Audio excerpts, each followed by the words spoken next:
और मुझे खुशी है कि मुख्यमंत्री श्री अशोक गहलोत के नेतृत्व में कांग्रेस की प्रदेश सरकार ने बिजली के उत्पादन की दिशा में पिछले वर्षों में तेजी से काम बढ़ाए हैं।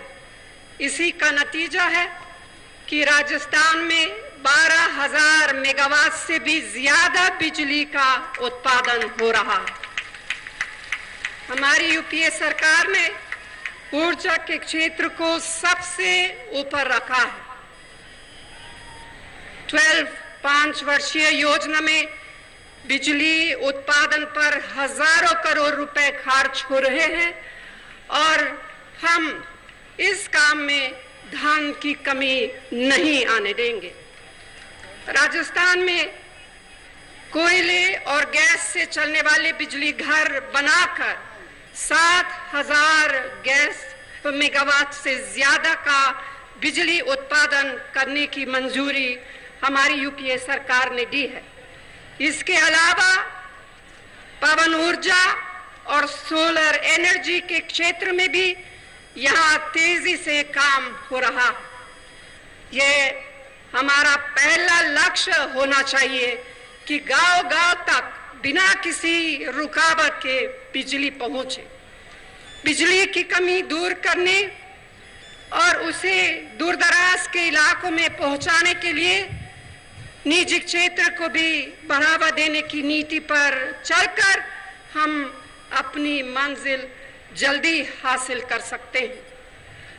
ग्रामीण क्षेत्रों में बिजली पहुंचाना हमारी सभी राज्य सरकारों की पहली जिम्मेदारी है। मुझे खुशी है कि आपके यहाँ इस पर ठोस अमल हो रहा है और हमारे किसान भाइयों को अब बिजली की उतनी परेशानी नहीं उठानी पड़ती है। ग्रामीण क्षेत्रों में बिजली का घरेलू इस्तेमाल करने वालों और शहरी इलाकों में रहने वाले बीपीएल परिवारों पर बिजली के बिलों का बोझ न पड़े, इसके लिए 1 करोड़ CFL बल्ब राज्य सरकार मुफ्त में दे रही है।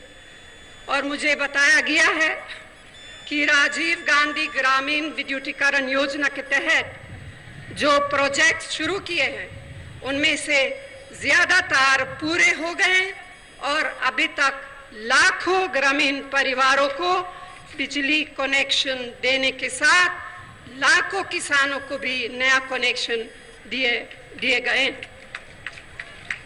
100 से भी कम आबादी वाली ढाणियों तक बिजली पहुंचाने का काम भी सरकार ने हाथ में लिया है और मैं इसके लिए मुख्यमंत्री जी, उनके सभी साथियों और अधिकारियों कर्मचारियों को बधाई देती हूं। जब यहाँ फिर से कांग्रेस की सरकार बनी, बीच में किसी और का सरकार थी, तो हमने एक ऐतिहासिक फैसला किया था कि किसानों को मिलने वाली बिजली की कीमत 5 साल तक नहीं बढ़ेगी और गर्व की बात है कि हमने अपने इस वादे को पूरा किया है। बुजुर्गों को पेंशन के मामले में ठीक ढंग से ध्यान दिया गया है। यूपीए सरकार के जननी सुरक्षा और लड़कियों की देखभाल से जुड़े कार्यक्रम भी यहाँ अच्छे नतीजे दे रहे हैं।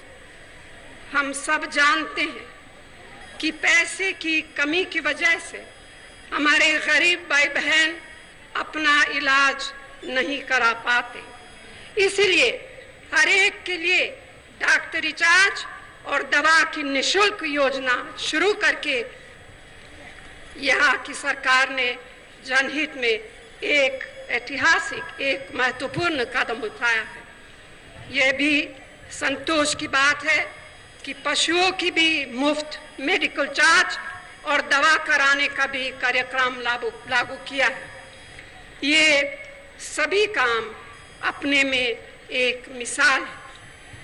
कांग्रेस का हमेशा से यही संकल्प रहा है कि गरीबों और कमजोर वर्गों को, महिलाओं और किसान भाइयों के जीवन में खुशहाल आए। प्रधानमंत्री डॉक्टर मनमोहन सिंह जी के नेतृत्व में हमारी सरकार ने इस दिशा में बहुत से ऐतिहासिक कदम उठाए। महात्मा गांधी नरेगा के माध्यम से गांव-गांव में लोगों को रोजगार मिल रहा। 14 साल तक के बच्चों को मुफ्त शिक्षा का अधिकार मिला। हमारी प्यारी बहनों आत्मनिर्भर और सशक्त हो, इसके लिए बहुत सी योजनाएं के अलावा उनके स्वयं सहायता समूह को 7% ब्याज पर कर्ज और जो समूह समय पर कर्ज अदा करेंगे उन्हें 3% की छूट मिलेगी, यानी 4% ब्याज पर ही कर्ज मिलेगा। कोई भी भूखा ना सोए, इसके लिए हम फूड सिक्योरिटी कानून भी लाना चाहते हैं।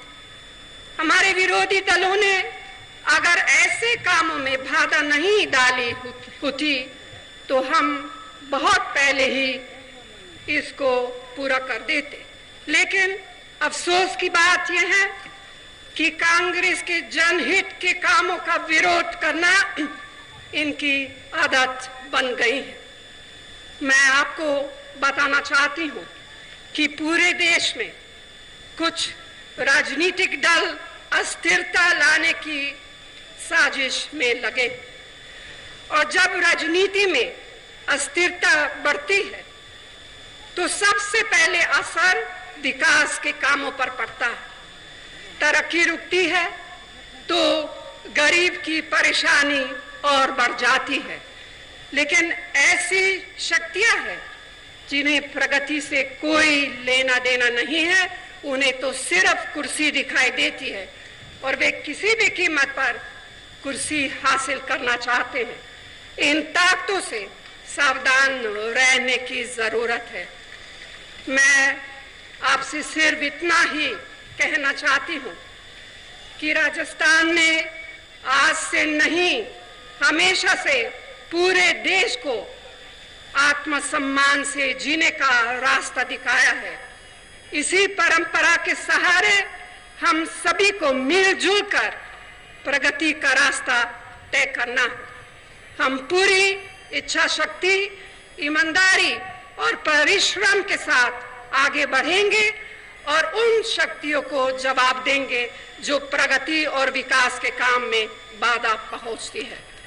अंत में मैं मुख्यमंत्री श्री अशोक गहलोत जी, उनके सभी सहयोगियों और इस योजना से जुड़े अधिकारियों और कर्मचारियों के साथ साथ आप सबको एक बार फिर से बधाई और अपनी शुभकामनाएं देती हूं, और इन्हीं शब्दों के साथ दूर दूर से यहां आने के लिए मैं आप सभी को धन्यवाद भी देती हूं।